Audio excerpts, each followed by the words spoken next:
Hello guys, welcome back to my channel Lekha Priya's multipurpose channel. ಎಲ್ಲರೂ ಹೇಗಿದ್ದೀರಾ? ಎಲ್ಲರೂ ಚೆನ್ನಾಗಿದ್ದೀರಾ ಅಂತ ಅಂದ್ಕೊಂಡಿದ್ದೀನಿ. ದೇವರು ಎಲ್ಲರೂ ಚೆನ್ನಾಗಿಟ್ಟಿರಲಿ.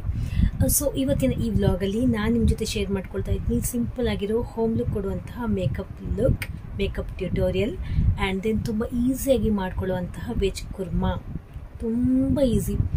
ವೆಜಿಟೇಬಲ್ಸ್ ಒಂದು ಕಟ್ಟಾಗಿ ಚಾಪಾಗಿ ರೆಡಿ ಆಗಿಬಿಟ್ರೆ ಇದು ಮಾಡೋದು ತುಂಬಾ ಸುಲಭ. ಸೊ ಇದು ಎಲ್ಲದಕ್ಕೂ ಸೂಟ್ ಆಗುತ್ತೆ. ಯಾವುದಕ್ಕೆಲ್ಲ ಸೂಟ್ ಆಗುತ್ತೆ ಅಂತ ನಾನು ಹೇಳ್ತಾ ಹೋಗಿದ್ದೀನಿ. ಈ ಒಂದು ವ್ಲಾಗ್ನ ಕಂಪ್ಲೀಟಾಗಿ ನೋಡಿ. ಸೊ ಬನ್ನಿ ಹಾಗಾದರೆ ಇವತ್ತಿನ ವ್ಲಾಗ್ ಸ್ಟಾರ್ಟ್ ಮಾಡೋಣ. ಸೊ ನಂದು ಈಗಿನೂ ತಲೆ ಸ್ನಾನ ಆಯಿತು. ತಲೆಗೆ ಫುಲ್ ಆಯಿಲಿಂಗ್ ಮಾಡಿಕೊಂಡು ಹೆಡ್ ಬಾತ್ ಕೊಟ್ಕೊಂಡೆ. ತುಂಬ ಚೆನ್ನಾಗಿ ಅನಿಸ್ತು. ಇವಾಗ ನಿದ್ದೆ ಮಾಡಬೇಕು ಅನಿಸುತ್ತೆ. ಸೊ ಈಗ ಫೇಸ್ ಎಲ್ಲ ತನ್ನ ಒಂದು ತೇವಾಂಶವನ್ನು ಕಳ್ಕೊಂಡಿರುತ್ತೆ. ಸೊ ಮುಖಕ್ಕೆ ಸ್ವಲ್ಪ ಮಾಯಿಶ್ಚರೈಸಿಂಗ್ ಕ್ರೀಮ್ ಹಚ್ಕೊಂಡು ರೆಗ್ಯುಲರ್ ಆಗಿ ಯಾವ ರೀತಿ ಹಚ್ಕೊಳ್ತೀನೋ ಅದಾದಮೇಲೆ ನಾನು ಸನ್ಸ್ಕ್ರೀನ್ ಲೋಷನ್ ಹಚ್ಕೊಳ್ತಾ ಇದ್ದೀನಿ.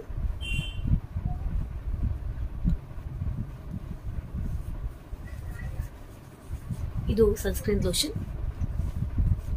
ಇದು ಮಾಯಿಶ್ಚರೈಸಿಂಗ್ ಲೋಷನ್. ಯಾವುದಾದ್ರೂ ನೀವು ಯೂಸ್ ಮಾಡಬಹುದು, ಬಟ್ ಈ ರೀತಿ ಮಾಯಿಶ್ಚರೈಸಿಂಗ್ ಲೋಷನ್ ಹಚ್ಕೊಳ್ಳೋದು ಮಸ್ಟ್.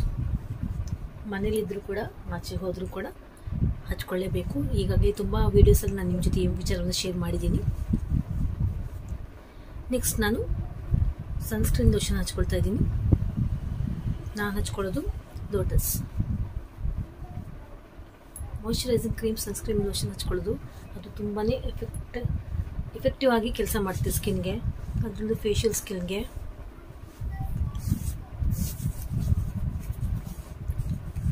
ಸೊ ಇದಾದ್ಮೇಲೆ ನಾನು ಸ್ಕಿನ್ ಟೋನರ್ನ ಅಪ್ಲೈ ಮಾಡ್ಕೊಳ್ತಾ ಇದ್ದೀನಿ.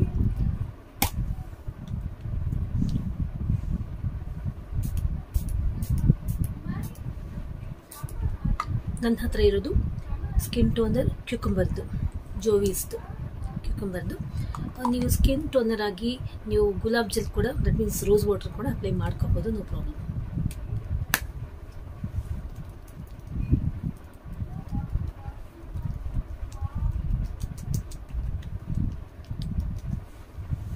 ನಾನು ಆವಾಗಲೇ ಇದನ್ನೆಲ್ಲ ಅಪ್ಲೈ ಮಾಡ್ಕೊಂಡಿದ್ದೆ ಆ ಸ್ನಾನ ಮುಗಿಸ್ಕೊಂಡು ಬಂದ ತಕ್ಷಣವೇ. ಬಟ್ ಯಾಕೋ ಇದಕ್ಕಿದ್ದಂಗೆ ಡ್ಯಾಡಿ ನೆನಪಾಗ್ಬಿಡ್ತು. ರೂಮಲ್ಲಿ ಕುತ್ಕೊಂಡು ಸುಮ್ಮನೆ ಒಬ್ಬಳೇ ಜಸ್ಟ್ ಈ ರೀತಿ ಮಿರರ್ ಮುಂದೆನೇ ಸುಮ್ಮನೆ ಆಡ್ಕೊತ ನಿಂತ್ಕೊಂಡ್ಬಿಟ್ಟೆ. ಯಾಕೋ ಇದಕ್ಕಿದ್ದಂಗೆ ತುಂಬ ನೆನಪು ಕಾಡ್ಬಿಡ್ತು. ಸೊ ಮತ್ತೆ ಒಬ್ಬಳೇ ಹತ್ತು ಸಮಾಧಾನ ಮಾಡಿಕೊಂಡು ಹೋಗಿ ಫೇಸ್ ವಾಶ್ ಮಾಡಿಕೊಂಡು ನೀರು ಕುಡ್ಕೊಂಡು ಮತ್ತೆ have to come up, move on. ಆ ಒಂದು ನೋವಿಂದ ನಾನು ಸ್ವಲ್ಪ ಆಚೆ ಬರಬೇಕು ಅಂತ ಮತ್ತೆ ಬಂದು ಮತ್ತೆ ಎಲ್ಲ ಮಾಡ್ಕೊಳ್ತಾ ಇದ್ದೀನಿ. ಈ ವಿಚಾರವನ್ನು ನಿಮ್ಮ ಜೊತೆ ಶೇರ್ ಮಾಡ್ತಾ ಮಾಡೋಣ ಅಂತ ಅಂದ್ಕೊಂಡೆ. ನಾನು ಸ್ವಲ್ಪ ಆ ಒಂದು ಮೈಂಡ್ ಸೆಟ್ಟಿಂದ ಆಚೆ ಬರಬೇಕು. ಏನಂದರೆ ಎಲ್ಲರೂ ಖುಷಿಯಾಗಿದ್ದಾರೆ. ನಮ್ಮ ರಿಲೇಟಿವ್ಸ್ ಆಗಲಿ, ನನ್ನ ಹತ್ತಿರದಲ್ಲಿ ಇದ್ದಂತಹ ನನ್ನ ಫ್ರೆಂಡ್ ಸರ್ಕಲ್ ಆಗಲಿ, ತುಂಬ ಆತ್ಮೀಯರೇ ಆಗಲಿ, ಅವರ ಲೈಫಲ್ಲಿ ತುಂಬ ಖುಷಿಯಾಗಿದ್ದಾರೆ. ಬಟ್ ನಮಗೆ ಅವರ ಮಕ್ಕಳಾಗಿರುವಂತಹ ನಮಗೆ, ನಮ್ಮಮ್ಮನಿಗೆ ಈ ಒಂದು ನೋವು ಶಾಶ್ವತ. ಇದು ಯಾವತ್ತೂ ನಾವು ಈ ಭೂಮಿ ಮೇಲೆ ಇರೋ ತನಕ ಆ ನೋವಂತೂ ಇದ್ದೇ ಇರುತ್ತೆ. ಬಟ್ ಏನನ್ಸುತ್ತೆ ಅಂದರೆ ನಮ್ಮ ಕಣ್ಮುಂದೆ ಅವರು ಅಲ್ಲ, ಅವ್ರ ಲೈಫಲ್ಲಿ ಅವರ ಪರ್ಸ್ನಲ್, ನಮ್ಮ ಜೊತೆ ನೀವು ಶೋಕಾಚರಣೆ ಮಾಡಿ ಅಂತ ನಾವು ಯಾರಿಗೂ ಹೇಳ್ತಾ ಇಲ್ಲ. ಬಟ್ ಅವ್ರು ನಮ್ಮ ತುಂಬ ಆತ್ಮೀಯರು, ಹತ್ತಿರದವರು, ನಮ್ಮ ತಂದೆ ಕಡೆಯಿಂದ ಸಹಾಯವನ್ನು ಪಡ್ಕೊಂಡಿರೋರು, ತಮ್ಮ ತನು ಮನ ಧನ ತನ್ನ ಹೆಂಡತಿ ಮಕ್ಕಳಿಗೆ ಬಿಟ್ಟು ಸ್ವಲ್ಪ ಸೆಕೆಂಡರಿ ಅಂತ ಇಟ್ಟು ಪ್ರೈಮರಿಯಾಗಿ ತಮ್ಮ ತನು ಮನ ಧನವನ್ನು ಅವ್ರಿಗೋಸ್ಕರ ಅರ್ಪಿಸ್ಕೊಂಡು ನಮ್ಮ ತಂದೆಯವರು ಇವತ್ತು ಅಂಥವರು ಒಂದು ಚೂರು ಕೂಡ ಒಂದು ರಿಗ್ರೆಟ್ ಇಲ್ಲದೆ, ಮುಖದಲ್ಲಿ ಸ್ವಲ್ಪ ನೋವು ಕೂಡ ಇಲ್ಲದೆ ಹೋಗ್ಬಿಟ್ರಲ್ವ ಅಂತ ಬೇಜಾರು ಕೂಡ ಇಲ್ಲದೆ ಆರಾಮಾಗಿ ಬಿಂದಾಸಾಗಿ ಲೈಫ್ ಲೀಡ್ ಮಾಡ್ತಾ ಇದ್ದಾರಲ್ಲ, ಅಂಥವ್ರ ಬಗ್ಗೆ ಸ್ವಲ್ಪ ಬೇಜಾರಾಗುತ್ತೆ. ಅದು ನಾನು ಬೇರೆ ದೂರದಾದರೆ ಓಕೆ, ದೂರದವ್ರು, ತುಂಬ ಹತ್ತಿರದವರು, ನನ್ನ ತಂದೆಯ ರಕ್ತ ಸಂಬಂಧಿಕರು, ಫ್ರೆಂಡ್ ಸರ್ಕಲ್ಸ್, ಅವರ ಕೈ ಕೆಳಗೆ ಬೆಳೆದಿರುವಂತಹ ಕಲಾವಿದರು, ಶಿಷ್ಯಂದರು, ಎಲ್ಲರೂ ಟೋಟಲಿ ಬೇಜಾರಾಗುತ್ತೆ. ಬಟ್ ಇರಲಿ, ಅವ್ರ ಲೈಫ್ ಅವರಿಗೆಲ್ಲರಿಗೂ ದೇವ್ರು ಚೆನ್ನಾಗಿಟ್ಟಿರಲಿ, ಒಳ್ಳೆಯದಾಗಲಿ. ನಮ್ಮ ತಂದೆಯವರು ಅವರ ಒಂದು ಪ್ರತಿಯಾಗಿ ಅವ್ರೇನು ಮಾಡಬೇಕಾಗಿತ್ತು ಎಲ್ಲರಿಗೂ ಅವ್ರಿಗೆಲ್ಲರೂ ಹೆಲ್ಪ್ ಮಾಡಿದ್ದಾರೆ. ಅದಕ್ಕೋಸ್ಕರ ಅವ್ರಿಗೆ ಇಂಥ ಒಳ್ಳೆಯ ಅಂತ್ಯ ಸಿಕ್ತು ಅಂತ ನಾನು ಅಂದ್ಕೊಂಡಿದ್ದೀನಿ. ನಮ್ಮ ತಂದೆ ಆತ್ಮಕ್ಕೂ ಶಾಂತಿ ಸಿಕ್ಕಿದೆ, ಅವ್ರಿಗೆ ಮುಕ್ತಿ ಸಿಕ್ಕಿದೆ. ಆದರೂ ಅವ್ರು ನಮ್ಮ ಜೊತೆಲೇ ಇದ್ದಾರೆ, ನನ್ನಲ್ಲೇ ಇದ್ದಾರೆ. ನನಗೆ ಈಗ ನಾನೇನು ಮಾತಾಡ್ತಿದ್ದೀನಿ ಅದನ್ನ ಅವರು ನನ್ನ ಜೊತೆ ನಿಂತ್ಕೊಂಡು ಗೈಡೆನ್ಸ್ ಮಾಡಿ ನನ್ನ ಬಾಯಲ್ಲಿ ಹೇಳಿಸ್ತಾ ಇದ್ದಾರೆ ಅಂತ ಅಂದ್ಕೊಂಡಿದ್ದೀನಿ. ಯಾಕಂದರೆ ಇದೆಲ್ಲ ಹೇಳಬೇಕು ಅಂತ ನಾನು ಅಂದ್ಕೊಂಡು ಕೂತ್ಕೊಳ್ಳಿಲ್ಲ, ಯಾಕೋ ನಿಮ್ಮ ಜೊತೆ ಶೇರ್ ಮಾಡ್ಕೋಬೇಕು ಅಂತ ಅನಿಸ್ತು. ಸೊ ನಾನು ಏನೂ ರೆಡಿ ಆಗದೆ ಸುಮ್ಮನೆ ಹಾಗೆ ಕೂತಿದ್ದೀನಿ ನೋಡಿ. ಸುಮ್ಮನೆ ಇಟ್ಕೊಂಡೆ, ಕ್ಯಾಮ್ರಾ ಆನ್ ಮಾಡಿಕೊಂಡೆ, ಜಸ್ಟ್ ಮಾತಾಡೋದು ಸ್ಟಾರ್ಟ್ ಮಾಡಿದೆ. ಇರಲಿ ಬಿಡಿ, ಎಲ್ಲರೂ ಚೆನ್ನಾಗಿಟ್ಟಿರಲಿ ದೇವರು. ನಮ್ಮ ನೋವು ನಮಗೆ, ಬಟ್ ಅದರಿಂದ ನಾವು ಕೂಡ ಆಚೆ ಬರಬೇಕು. ನಿಮ್ಮೆಲ್ಲರ ಸಪೋರ್ಟ್, ಮಾರಲ್ ಸಪೋರ್ಟ್ ನಮಗೆ ಬೇಕು ಅಷ್ಟೆ. ಇರಲಿ. ಸೊ ನಾನೀಗ ಸ್ವಲ್ಪ ಲಿಪ್ ಜೆಲ್ ಹಚ್ಕೊಳ್ತಾ ಇದ್ದೀನಿ. Coming to the point.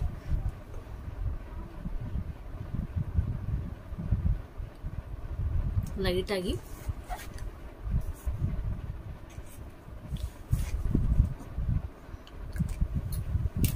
ಹಚ್ಕೊಂಡು, ಇಫ್ ನಿಮಗೆ ಬೇಕು ಅಂತ ಅನ್ಸಿದ್ರೆ ನೀವು ಲೈಟಾಗಿ ಸ್ವಲ್ಪ ಫೌಂಡೇಶನ್ನ ಹಚ್ಕೋಬೋದು. ಸ್ವಲ್ಪ ಫೌಂಡೇಶನ್ ಹಚ್ಕೋಬೋದು, ಇಲ್ದಿದ್ರೆ ಬೇಡ. ಮುಖಕ್ಕೆ ಗ್ಲೋ ಸಿಗುತ್ತೆ. ಬೇಡ ನಾವು ಎಲ್ಲೂ ಹೋಗೋದಿಲ್ಲ, ಮನೇಲೇ ಇರ್ತೀವಿ ಅಂತಂದರೆ ಬೇಡ. ಇಲ್ಲ ಮನೇಲಿ ಇದ್ರೂ ನಾವು ಚೆನ್ನಾಗಿ ಕಾಣಬೇಕು ಅಂತ ಅನ್ನಂಗಿದ್ರೆ ಅಪ್ಲೈ ಮಾಡ್ಕೊಳ್ಳಿ, ನೋ ಪ್ರಾಬ್ಲಮ್. ಯಾಕಂದರೆ ತಕ್ಷಣ ಎಲ್ಲಾದರೂ ಹೋಗಬೇಕಾಗಿರೋಂಥ ಪರಿಸ್ಥಿತಿ ಬರುತ್ತೆ, ರೆಡಿ ಆಗೋಕ್ಕೆ ಟೈಮ್ ಇರಲ್ಲ. ಆ ಟೈಮಲ್ಲಿ ಅಷ್ಟು ಅಪ್ಲೈ ಮಾಡ್ಕೊಳ್ಳಿ ಅಷ್ಟೆ.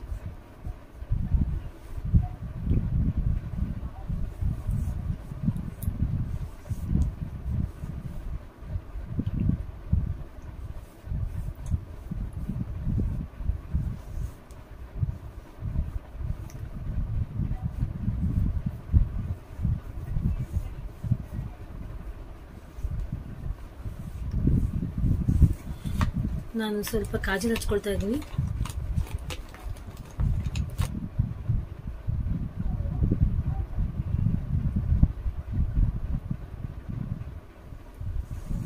ಸಾಕಿಷ್ಟು. ಇನ್ನೇನು ಸ್ಟಿಕ್ಕರ್ ಹಚ್ಕೊಳ್ಳೋದಷ್ಟೆ. ಸ್ಟಿಕ್ಕರ್ ಇಟ್ಕೊಂಡು ನಾನು ರೆಡಿ ಆಗಿಬಿಡ್ತೀನಿ. ಸ್ವಲ್ಪ ಕೂದಲು ತುಂಬ ಇನ್ನೂ ಹಸಿ ಇದೆ, ಒಣಗಿದ ಮೇಲೆ ನಾನು ಅದನ್ನ ಬಾಚ್ಕೊಳ್ತೀನಿ. ಸ್ಟಿಕ್ಕರು ಅಲ್ಲಿದೆ, ಒಂದು ನಿಮಿಷ ತಗೊಳ್ತೀನಿ.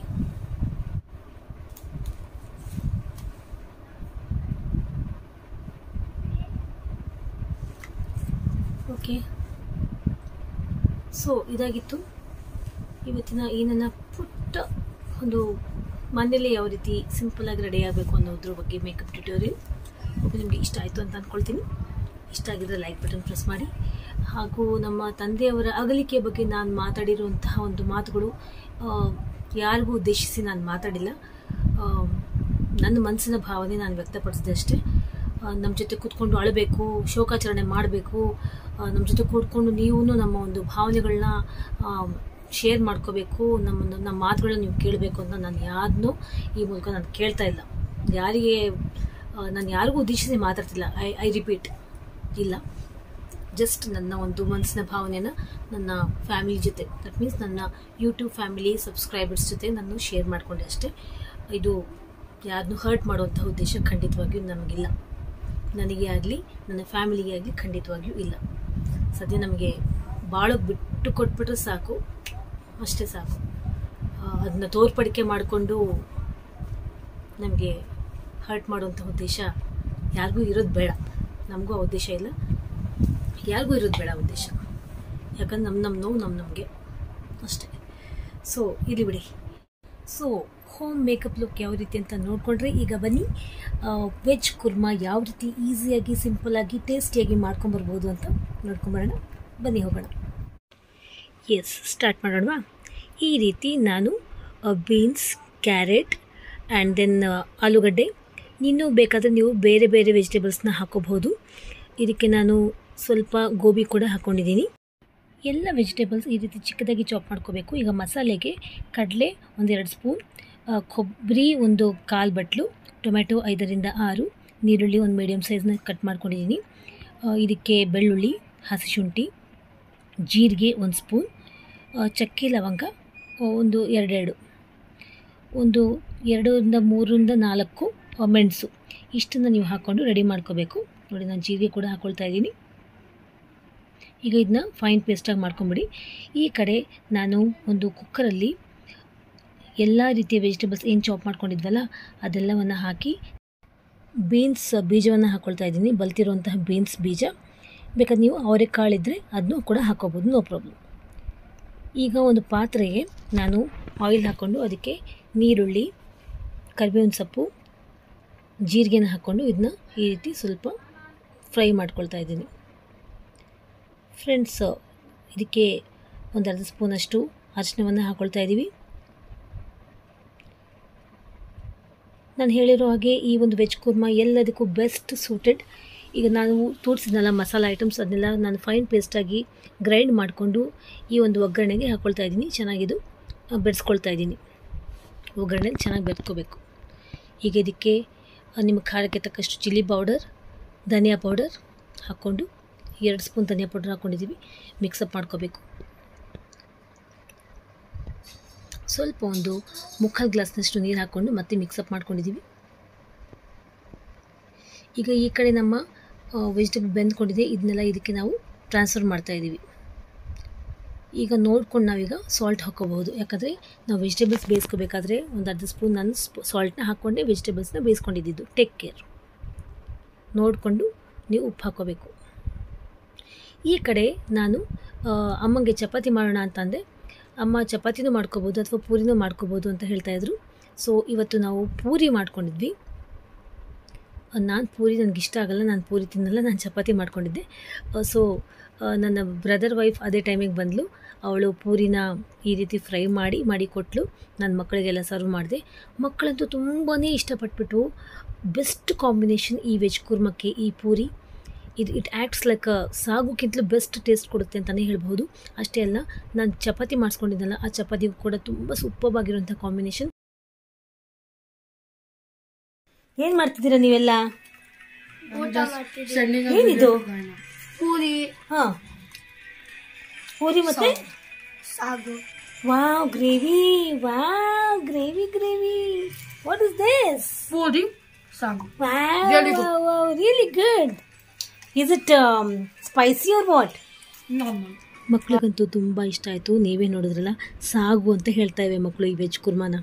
ನಾನು ಹೇಳಿದ್ನಲ್ಲ, ನಾನು ಪೂರಿ ತಿನ್ನಲ್ಲ, ಚಪಾತಿ ಜೊತೆ ಕಾಂಬಿನೇಷನ್ ಮಾಡ್ಕೊಂಡಿದ್ದೆ ಅಂತ. ನೈಟ್ಗೆ ಬಿಸಿ ಅನ್ನಕ್ಕೆ ಈ ಒಂದು ವೆಜ್ ಕುರ್ಮಾ ಗ್ರೇವಿ ತುಂಬ ಸೂಪರ್ಬಾಗಿರುವಂಥ ಕಾಂಬಿನೇಷನ್ ಆಗಿತ್ತು. ನೀವು ಒಮ್ಮೆ ಟ್ರೈ ಮಾಡಿ. ಓಕೆ, ಸೊ ಇವತ್ತಿನ ಈ ನನ್ನ ಮೇಕಪ್ ಟ್ಯೂಟೋರಿಯಲ್ ಹೇಗೆ ಅನಿಸ್ತು?